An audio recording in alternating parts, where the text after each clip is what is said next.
মধ্যপ্রাচ্যে যুদ্ধ পরিস্থিতির কারণে সৃষ্ট বৈশ্বিক জ্বালানি সংকটের প্রেক্ষাপটে সরকারি বেসরকারি অফিসের সময়সূচিতে পরিবর্তন আনার সিদ্ধান্ত নিয়েছে সরকার। নতুন সিদ্ধান্ত অনুযায়ী পরবর্তী নির্দেশ না দেওয়া পর্যন্ত আগামীকাল রোববার থেকে অফিস চলবে সকাল ৯টা থেকে বিকেল ৪টে পর্যন্ত। স্বাভাবিক সময়ে সকাল ৯টা থেকে বিকেল ৫টা পর্যন্ত অফিস চলে। আজ শনিবার জনপ্রশাসন মন্ত্রণালয়ের প্রজ্ঞাপনে বলা হয়, দেশের সব সরকারি ও বেসরকারি অফিস রোববার থেকে বৃহস্পতিবার পর্যন্ত সকাল ৯টা থেকে বিকেল ৪টে পর্যন্ত চলবে। শুক্র ও শনিবার সাপ্তাহিক ছুটি। জরুরি পরিষেবাগুলো নতুন অফিস সময়সূচির আওতার বাইরে থাকবে। আদালতের সময়সূচি নির্ধারণে সুপ্রিম কোর্ট প্রয়োজনীয় নির্দেশনা দেবেন। আর বেসরকারি খাতের শিল্প প্রতিষ্ঠান বা কলকারখানা ও প্রতিষ্ঠানের জন্য কর্মঘণ্টা নির্ধারণের ক্ষেত্রে শ্রম আইন অনুযায়ী শ্রম ও কর্মসংস্থান মন্ত্রণালয় নির্দেশনা দেবে।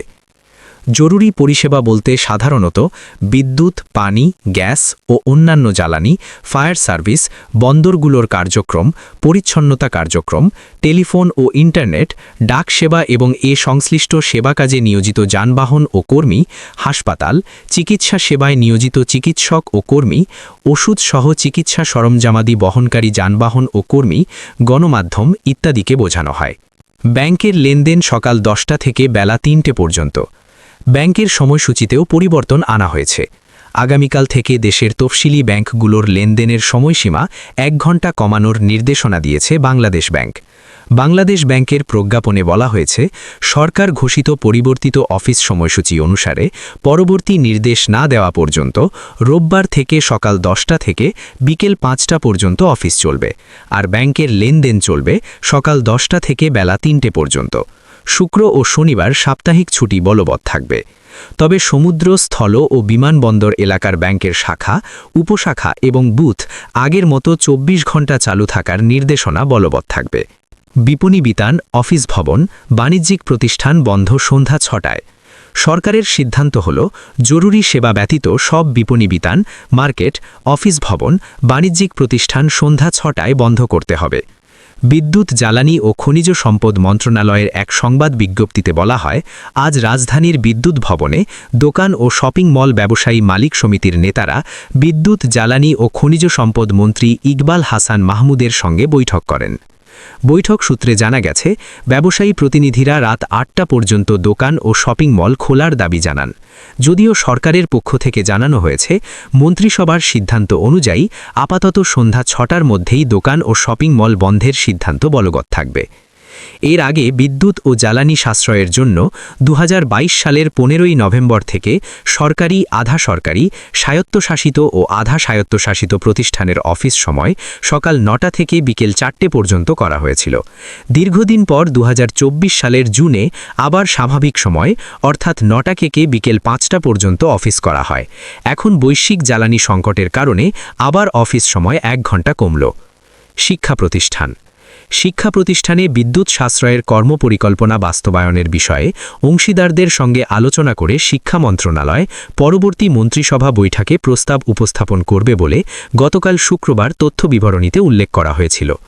এর আগে মন্ত্রিসভার সচিব নাসিমুল গুনি বৃহস্পতিবার মন্ত্রিসভার বৈঠকের পর আয়োজিত সংবাদ ব্রিফিংয়ে বলেছিলেন, শিক্ষা প্রতিষ্ঠানের বিষয়ে শিক্ষা মন্ত্রণালয় আলাদা নির্দেশনা দেবে, কারণ এ বিষয়ে কিছু ক্ষেত্রে আলোচনার দরকার আছে। পরিস্থিতি বিবেচনা করে শিক্ষা মন্ত্রণালয় আগামীকাল রোববার স্কুল ও শিক্ষা প্রতিষ্ঠান সংক্রান্ত আলাদা নির্দেশনা দেওয়া শুরু করবে বলেও তিনি জানিয়েছিলেন। তবে শিক্ষা কার্যক্রম যেন ব্যাহত না হয় তা বিবেচনায় রাখা হবে। শিক্ষা মন্ত্রণালয়ের পরিকল্পনা ছিল আপাতত সপ্তাহে 6 দিন ক্লাস নেওয়া, যার মধ্যে জোড় বিজোড় মিলিয়ে 3 দিন অনলাইন এবং 3 দিন সশরীর পাঠদানের প্রস্তাব বিবেচনায় রয়েছে।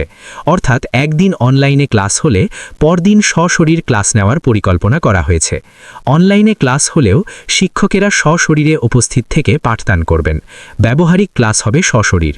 তবে সরকারি প্রাথমিক বিদ্যালয়ে কার্যকরভাবে অনলাইন ক্লাস নেওয়া বেশ কঠিন হবে বলে মনে করছেন প্রাথমিক বিদ্যালয়ের শিক্ষকেরা। ঢাকার একটি সরকারি প্রাথমিক বিদ্যালয়ের একজন প্রধান শিক্ষক আজ প্রথম আলোকে বলেন, ঢাকার সরকারি প্রাথমিক বিদ্যালয়ে শ্রমজীবী ও দরিদ্র পরিবারের সন্তানেরা পড়ে।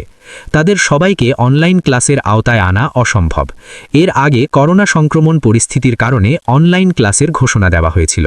তখন বাস্তবে তাদের বিদ্যালয়ে অধিকাংশ শিক্ষার্থীকে অনলাইন ক্লাসে আনা যায়নি। প্রাথমিক ও গণশিক্ষা মন্ত্রণালয়ের উচ্চ পর্যায়ের একটি সূত্র বলেছে, তারাও মনে করে সরকারি প্রাথমিক বিদ্যালয়ের সব শিক্ষার্থীকে নিয়ে অনলাইন ক্লাস নেওয়া কঠিন।